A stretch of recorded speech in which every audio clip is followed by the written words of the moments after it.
Hello, and thanks for tuning in to another episode of Formscan on irishracing.com. We're going to be previewing a really interesting card at Ayr this weekend. An 8-race card on Saturday, a strong battalion over from the Mullins team, hoping to secure that trainer's title. And I'm delighted to be joined to preview this card by one of the most well-respected names in racing broadcasting, and Tanya Stevenson. Tanya, you're heading to the racing today and tomorrow on Ayr. It's a really interesting card.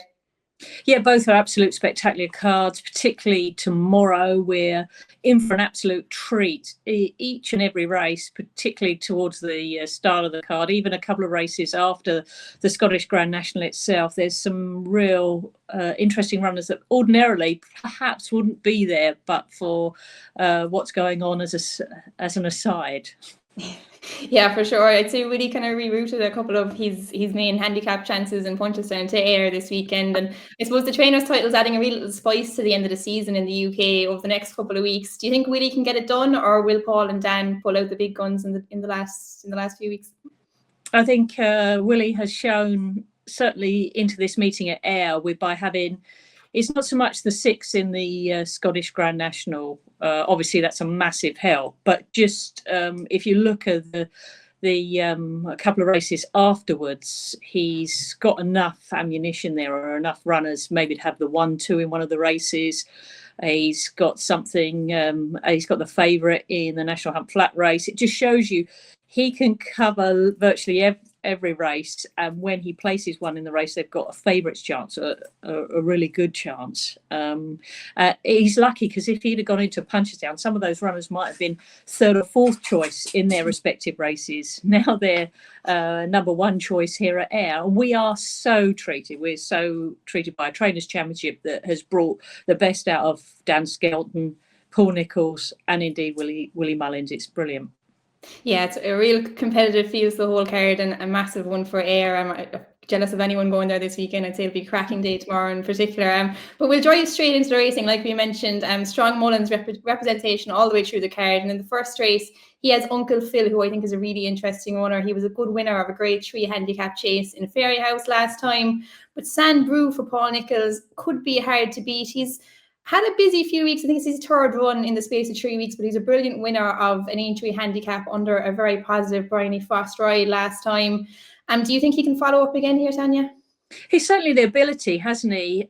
He came into Aintree. He was given this really positive front-running ride, what we know Bryony for best, and she's aboard again. She's just fresh from a win on Zay Knights from the front and Pretending from the front at Cheltenham, so she's at the top of the game. Sans Brew, though, isn't an inexperienced chaser. Or inexperienced full stop. He has a good sort of portfolio of some good French racing. He's been up against the might of Thielm, so you just think, oh, what would happen if Thielm come here? So coming up against Uncle Phil is going to be really intriguing. There's an interwoven line of form where the pair of them have both beaten Samois. Now, Brew sort of conceded less than Uncle Phil, and Uncle Phil potentially hasn't been penalised as much as Sant Brew. Sant Brew probably will skip up from the front. That Fairyhouse win, Fairyhouse, but Uncle Phil, how impressive for that. For a horse it was really good and really took my breath away. I really like that. There's some interesting characters in the race as well alongside Sant Brew and Uncle Phil. We shouldn't really call it a 2-runner race, where it realistically probably is. I'll be intrigued to see how Pembroke comes out of a Windop, because we know how good he is. He finished 3rd to JPL1, and he also was 3rd in a Pendle Chase behind Blow Your Wad. We've got a kind of an air specialist in Tropez Law, but we watch him for races later on in the day. We've got Nicky Henderson with a runner that was quite good when second to Jello in Persian Time at the start of the season. And we've got Tommy's Oscar, which I think makes the race between Sant Brew and Uncle Phil, because he has to burden top weight. Yeah, tactics could be interesting here, I think, couldn't it? Sam Brew, Uncle Phil, and even Pembroke, they all like to go forward. Do you think that would impede Sam Brew in any way? Like, Bryony likes to be up there at the pace, but Uncle Phil, I'd imagine, would be pushing it as well. And you mentioned that Fairyhouse race, like there were some good horses in behind in that day. Lucid Dreams, let's be clear about it, Saint Wa, Whiskey Welt, and they've all run well since. I think the Mullins horse could be quite hard to beat here.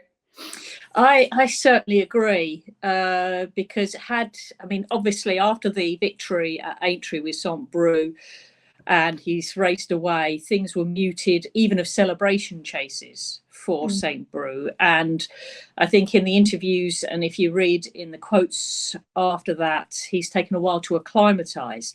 Now, Aintree is a much tighter, sharper track. Ayr is a huge, flat, galloping track. Obviously, it will suit front runners. It has done in the past, indeed in Scottish Nationals, let alone races like this. But you really have to time it well. Both of them, yes, are improving. Saint Brew and Uncle Phil, they're both improving. Different rates, perhaps. And although Bryony is absolutely flying at the moment and Saint Brew is really running well, Uncle Phil has had a little gentler build up, and he's like already enjoying top class graded company, as it were.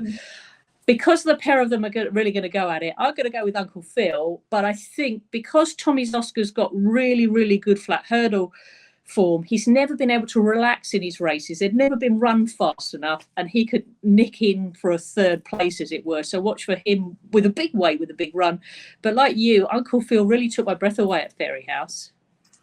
Yeah, they could set up for Tommy Zoscar, like you said. They'll probably go hard enough here. But yeah, I'm with you, Uncle Phil. I think he might have been one. I thought Willie might have been putting him away for maybe that big novice handicap chase at Punchestown that Kilcruagh won last year, but he could have been rerouted here just to try and pick up some prize money. So, like you said, progressive, a good third, in a graded chase behind Imagine in Punchestown as well early in the year. I think he's improving quite rapidly. I'd say he could be hard to beat. Like you said, he's had an easier time so far this season than Sam Bruce. So I think we're both with the Mullins runner there in the first race today. But we'll go on to the 150. It's a £50,000 handicap over 3 miles. Sharjah, a really interesting one, I think, for Willie here again. I think he's trying 3 miles, for the first time.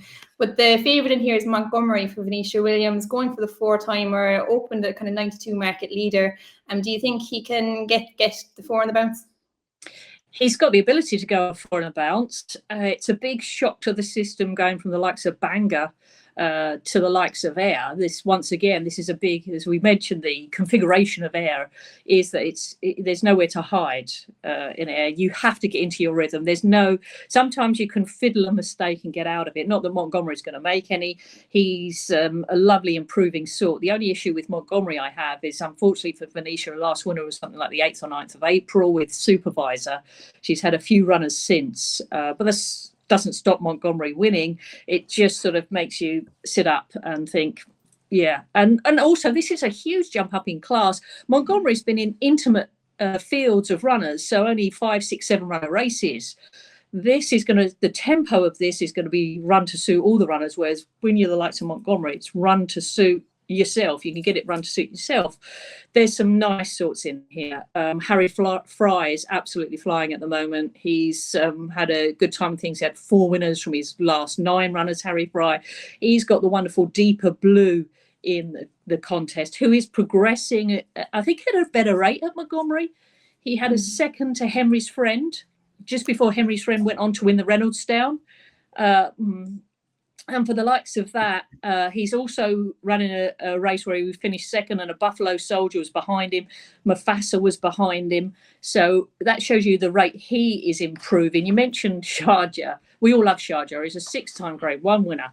He's only late to chasing because of all his achievements. And it's unusual to see him in a handicap. I'm sure he'll go well, but unfortunately, there's some really nice unexposed sorts that could receive chunks of weight and they could beat him. McLean. Now, McLean is a key here. He's a nice sort. He comes into the race off a very lowly mark. He won a nice race at Newbury, which wouldn't be the class of this. I do understand, everyone, he wouldn't be the class of this, but he's progressing so quickly, and the pace that they'll run it will suit McLean. And, well, Young Buster's a nice sort, but he could set the race up for Deeper Blue and McLean. I'm more, because the likes of Venetia's out of form a little bit, I would be more a Deeper Blue person, just because those really solid seconds. Yeah, I was kind of thinking along the same lines as you. They're getting cheek pieces on first time as well, kind of unexposed at the longer trip as well. I think it was 2 miles 70 man over the last day, staying on strongly there. Like you mentioned, the form of the Harry Fry team, he could be still quite unexposed over fences. He is an 8-year-old, I think, but I think he's only won 5 or 6 times over the bigger obstacles. So Deeper Blue, I think 13-2 doesn't look a bad price about him at all. Sharjah, like you mentioned, I would have maybe reservations about him as well. Look, he was, I think, rated 10 pounds higher over hurdles when he was second to Constitution Hill in the entry hurdle only this time last year. But 3 miles is a question mark. Maybe he needs it at this hour of his career, but I'll probably be against the Mullins runner in this one. And yeah, I think I like Deeper Blue there as well. Harry Fry flying, and yeah, could be a progressive one in the field there. But we'll go on to the next race then. I think it's the Scottish Champion Hurdle up next. Yes. Yeah, another cracking contest. We've got last year's winner, Rubo. I think he's 13 pounds higher than when he won it last year, but still has a chance in there for Paul Nichols. Ludus Sud, I thought, was the real eye catcher in here. He would have been a good winner of the county if he hadn't bumped into Absurd, who was probably thrown in even more than him in the county hurdle. I think the way the races ran really suited Absurd that day. I think Ludus Sud could be hard to beat here. But again, Willie Mullins, some interesting ones in here. Ballystoke, you'd have to forgive him for his run in Cheltenham, but I think conditions here now might suit him better.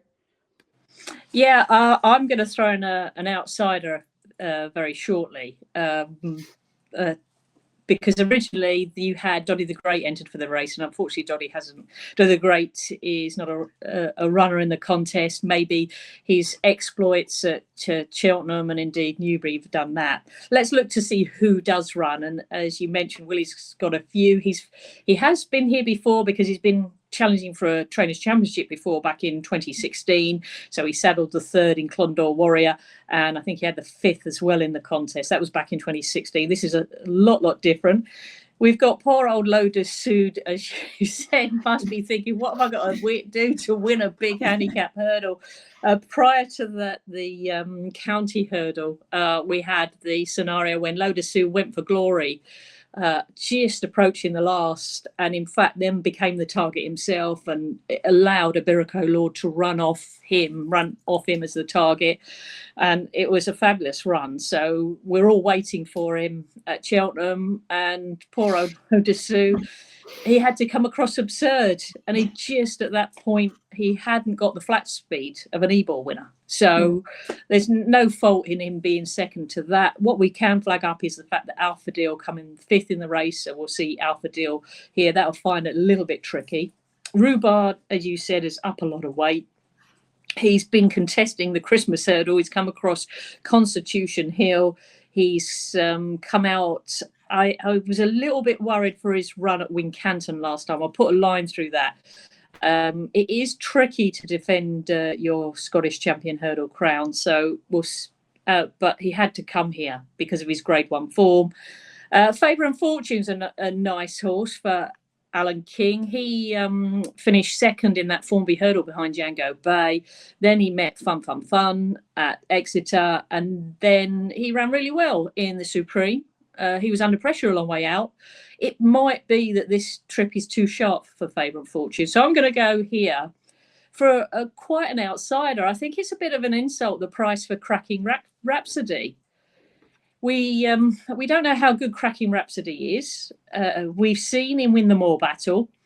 And I think when he hit the front in the Moor Battle, it was way too soon. I know it's over the last, but he was wandering all over the place, and thank goodness for a running rail, because otherwise he'd have sort of disappeared into the centre of the course of the golf course. But he still raced a way to win it nicely. 4 5-year-olds have won this Scottish Champion Hurdle. He comes in here with a lovely mark. We just don't know the measure of him. I appreciate he might not be nowhere near the strength of or robustness of Ludus Sud or the quality as yet, but the price that he is, for me, has to be a massive each way, because he has been running in. He had Caithness disappear out in front at Kelso. He'll need to go even faster so he doesn't hit the front. He'd probably be running off his feet, but I just think it's an insult the price he is. It really is. Ludus Sud should win this, but Cracking Rhapsody, massive price. Looks a big price there after, like you said, an impressive Moor Battle Hurdle win. Yeah, nice shout there, 16-1. I'm going to be a little bit less adventurous. I'm going to stick with Ludus Sud. I think he kind of nearly has to win this off the back of that county hurdle win. And I suppose it's well said at this stage, but the Skeltons, they do so well with this type of horse in big handicap hurdle. So I think Ludus Sud, the Mullins runners are interesting, but I think they both have a little bit to prove. So I think he's probably the most solid one in here and could be a big one in Dan Skelton's title charge. But we'll go on to the next race, and I think it's Mare's Handicap Chase over the 3 miles. Penny 100 in here. Market leader 130 for Willie Mullins and Paul Townend. I didn't think she was particularly well handicapped, to be honest. Off America 133. She's been maybe a little bit disappointing last twice. She was well beaten in a Grade 1 mares event in Fairyhouse last time, but before that she was a bit disappointing in Limerick. She was behind a good mare that day, I think, in Bioluminescence, but I think she has a little bit to prove here off America 133. Again, Coco Mademoiselle, really interesting one for the Skelton. She won, I think, in Chepstow last time. She's here off the same mark. She's stepping up to 3 miles for the first time, but she is a point-to-point winner. Doesn't always translate, I suppose, 3 miles in the point-to-points to 3 miles in the track, but I'm hoping she might stay. And another interesting one there for the Skeltons. What's your view on this one, Tanya? Yeah, with Penny 100, caught my eye, I thought, behind that Bioluminescence. And I thought, well, I'll watch to see next time out. And then, as you said, was upgraded to the Grade 1 at Fairyhouse. Loomed large with about 2 to jump, if everyone watches again. She's quite big. She's quite bulky. She loomed large, so I thought she'd have enough power to come home. But she was beaten 20 lengths, and I thought that's a bit of a shame, because the way that she came to the second last, I thought she'd get in the frame. She just might have needed to... This is perhaps why she's over the 3 miles now, because they probably raced away from her. But even so, the race before behind Bioluminescence, she didn't look as though she needed the trip. So I'll put trip question mark for her. Sailor V, the same thing. I'd love Hispanic Moon. So to line up the form with Sailor V and a Hispanic Moon, as you say, that's where you work out that a Penny 100 might be given too high a handicap mark, because the handicap mark for Sailor V is kind of generous in comparison. I like a horse here called Otsini, because I was looking at the distance for this race. When you scan up and down, not many have really got some... They're nice. Coco Mademoiselle, Larchmont Lass, they're really tough sorts, and they're going to battle hard. But Otsini comes in this race with 3 mile form, which is really, really helpful. If you're not familiar with Otsini last time out took on Pinot Rouge. Now, Pinot Rouge ran on really well. It's a lovely little battle between the pair of them. Otsini may have made a mess at the last. With Otsini, also won the Stayers Novice Hurdle at Musselburgh. Now, Pinot Rouge has franked the form really well, because was rank outsider against the Dancing City race at Aintree, and yet she finished 4th in a Grade 1. So bringing that through, Otsini, once again, I'm trying to find the value. Obviously, you've got to respect the Willie Mullins runners in the race. But Otsini, for me, comes in here with the form over the distance, which I think you'll need in this race, and a nice handicap mark. Yeah, it looks a dangerous one there for Stuart Crawford, who does so well at Ayr as well. 9 to 1 looks a nice price about her. I'm going to stick with Skeltons again here. I think Coco Mademoiselle, hoping she'll stay the trip. She's only a 6-year-old. I think she still might be a little bit unexposed. And off America 121, she could have a little bit more to come. So Otsini for Tanya and Coco Mademoiselle for myself. So we'll go on to the feature race of the day, the 3:35. The Scottish National Marathon trip, nearly the 4 miles. Such an interesting race here. I think market leaders, I think around 8 to 1 Gitmaker, 8 to 1 McDermott, 9 to 1 Spanish Harlem. There's a lot in here you can make strong cases for. I'm a big fan of Mr. Incredible, and I think it would be a great story if he was one of the ones to get Willie closer to that title charge. I think they put a lot of work into this horse, Patrick in particular, so it's interesting that he takes the ride on Mr. Incredible. He's a real character. We even saw him in the Grand National last week. Bit of a job getting him down to the start, but if he jumps off, I just feel like he's never really given he's all. He's been good in some marathon handicap chases in the UK already. Staying on strongly towards the end. Patrick might get a little bit of a squeeze out of him. I think he knows him quite well. I'm hoping he can do it, but he is a character, so he's probably not one to rely on too heavily, but there's plenty in here. You can make strong cases for Tanya. What's your view on the Scottish National? I think it's a fabulous renewal, absolute fabulous renewal. Although we've got the 26 runners, normally you'd have, I think the maximum field's 30. We've got a few out the handicap. That's been done. Arista Barn one was one of a few that won out of the handicap. So don't worry if you fancy one of those. I think the whole race, you try and sort of run the race in your head beforehand. And with Mr. Van Gogh in the contest, you've sort of got who's going to go out in front. Mr. Van Gogh, Ben Jones on board, he could actually go off and win this race from the front, and that'll be it. He's just got to get the tempo right. I mean, we saw the kind of same scenario with Grey Abbey, but what Mr. Van Gogh will do will make it a really good, solid tempo. With him being in the race and knowing previous Scottish nationals, you have to be in contention within the 5 or 6 the whole way round, really.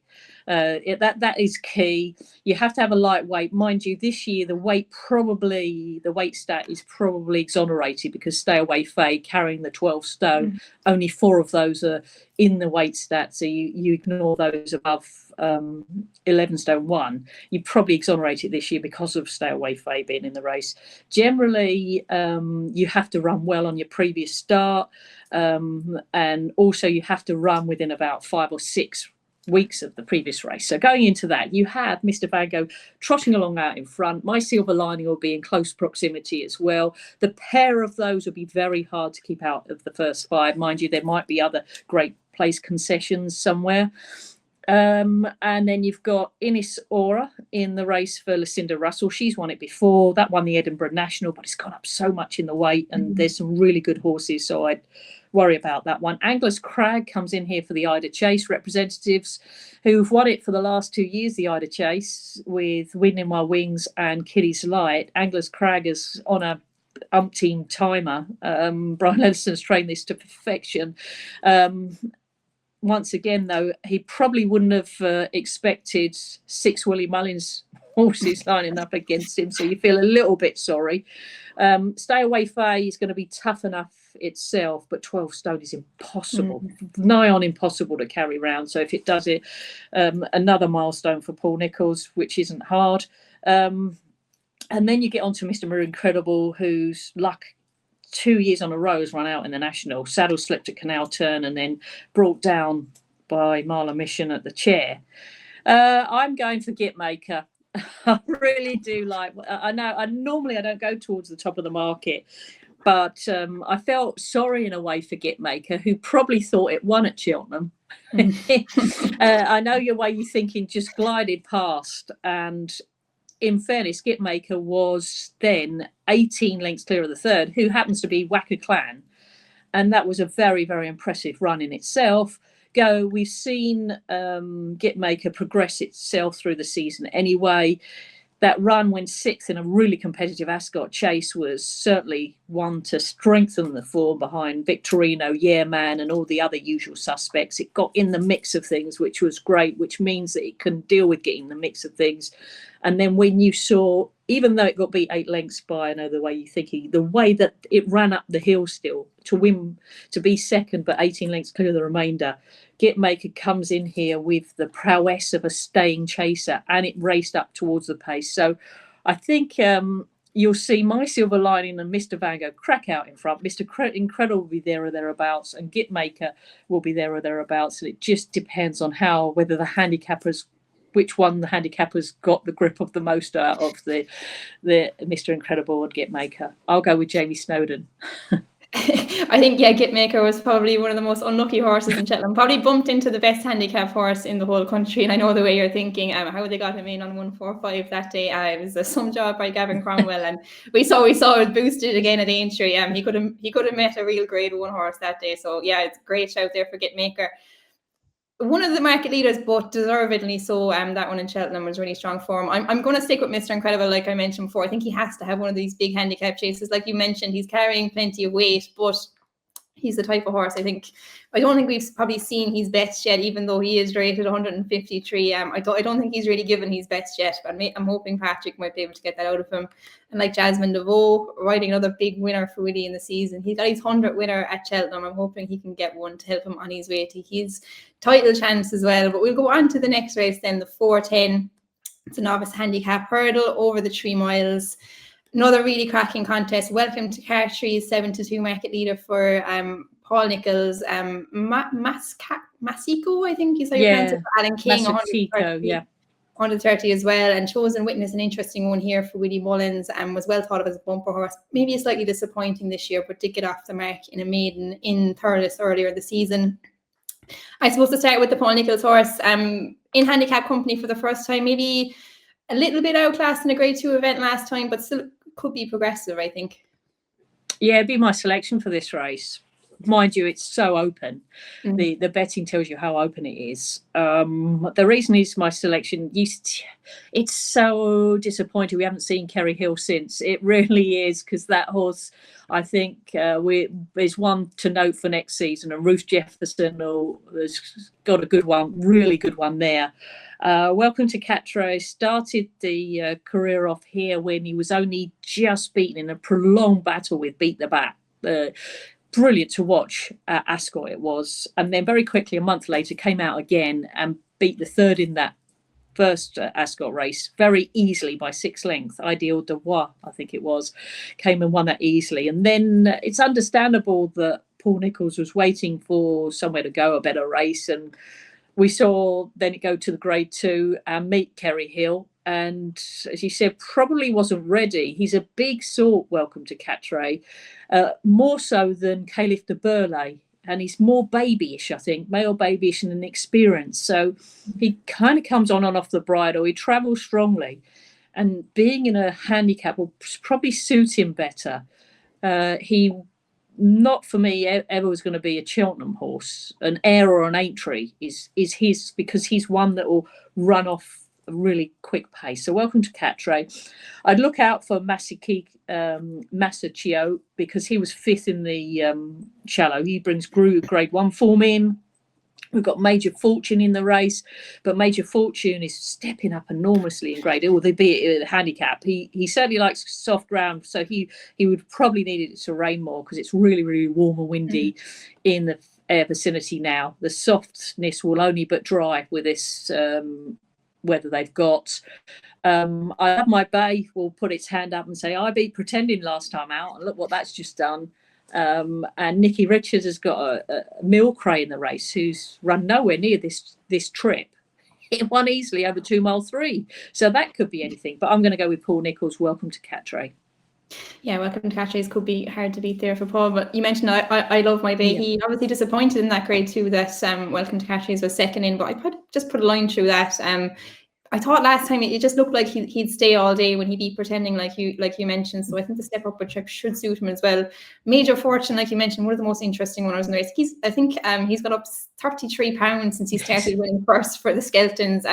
Did he win on second run for them? I think since switching for Tom Lacey, and yeah, just gone from strength to strength. But you'd imagine the improvement is going to have to wean at some stage, so it could be quite tough from him again here. But you certainly wouldn't rule it out coming from that stable. Just to give a quick mention to the Mullins runner, Chosen Witness, obviously really well thought of as a bumper horse. Has been maybe a little bit awkward over hurdles so far this season. Has the hood on here, which makes him, I think, a little bit more interesting for me. Ultimately disappointing, I suppose, but a good win if he's maiden in Thurles.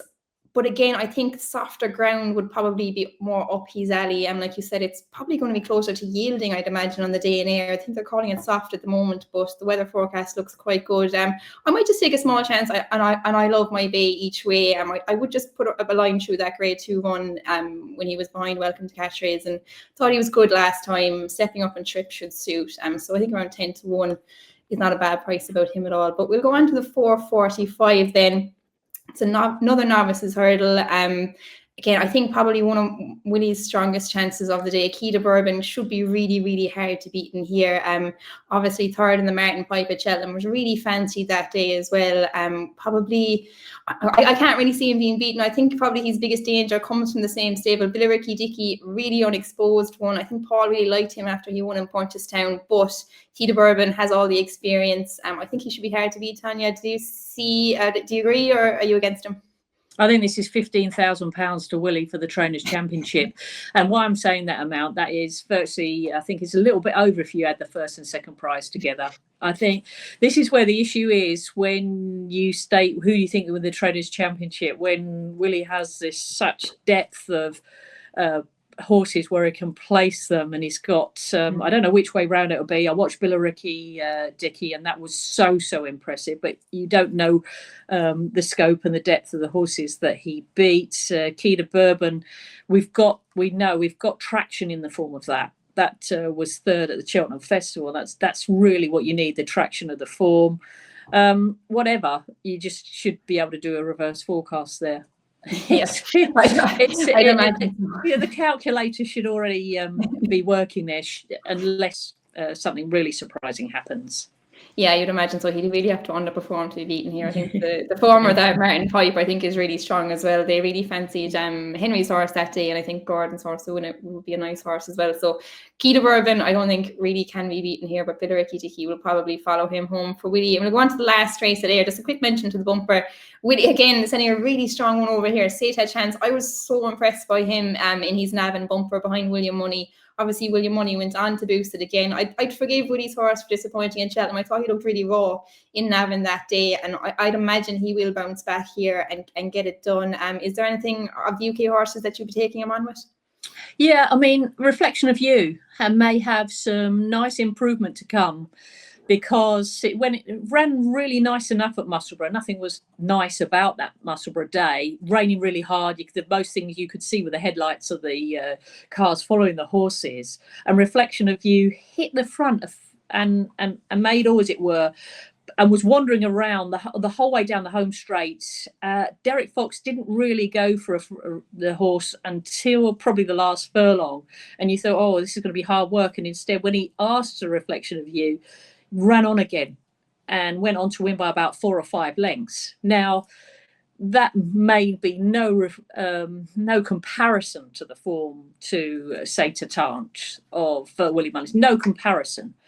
But it will have 5, 6, 7, 8 lengths in improvement on that run at Musselburgh. And just for that sake, I'm going to go with a Reflection of You in the race. Interesting one there for Lucinda Russell. I'm going to stick with Willie here. I think it could be one of a few winners in the day for him, hopefully. I just think, William Money, Barry Connell thinks so highly of him. I think he should bounce back from Cheltenham, and could be a nice horse for next season, I suppose, in particular. But we'll finish up with Ayr then. We'll just give one quick little mention to the feature race at the Curragh.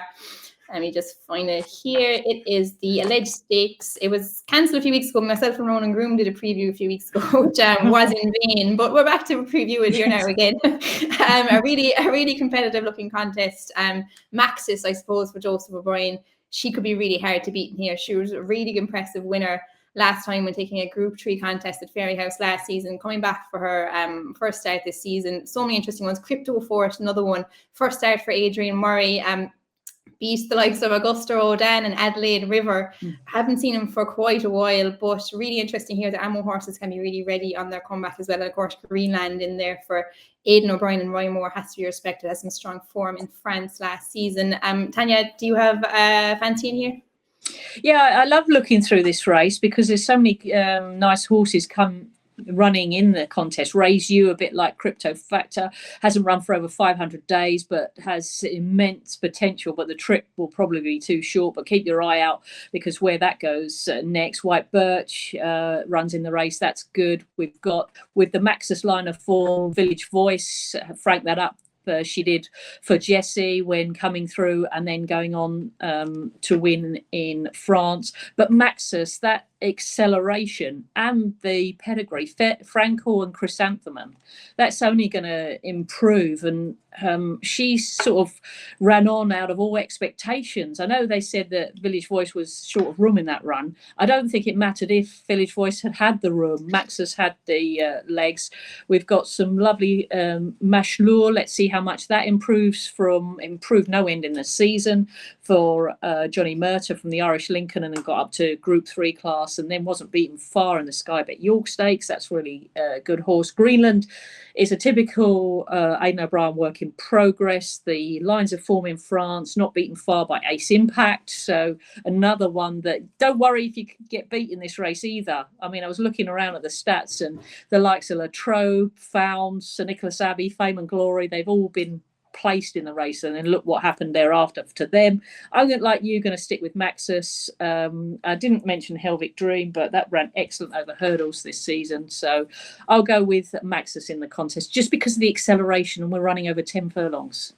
Yeah, for sure. Maxus, I think, will be really hard to beat. But I'm going to give a little each way shout to Helvic Dream as well. Like you said, coming here fit from a good hurdling campaign. I think after he won his maiden in Navan, took him a while to get off the mark now, in fairness. But I think Noel, there was interesting quotes from Noel Mead afterwards saying he's in the form of his life, basically. He would have fancied him in a group race on the flat after he won in Navan that day. So if he's in that kind of form again here, I think he could really outrun big odds at 14-1. He's a Curragh specialist. I think just price looked too big, but Maxus should be hard to beat here for Joseph O'Brien. We'll wrap it up there, Tanya. Thanks so much for all your contributions. But before we go, I suppose we'll give a nap and maybe a next best over the weekend. The nap will be Gitmaker in the Scottish Grand National. Be very hard to keep out of the frame, and that run at, well, the runs, it's still progressing, I think. And I think I'll give a next best to Cracking Rhapsody in the Scottish Champion Hurdle. I just taken by the value potentially on offer, and the fact that beyond Low Sud and the pace it will run will be to suit Cracking Rhapsody, who's got a lovely mark, albeit it's come up. So the next best, Cracking Rhapsody each way.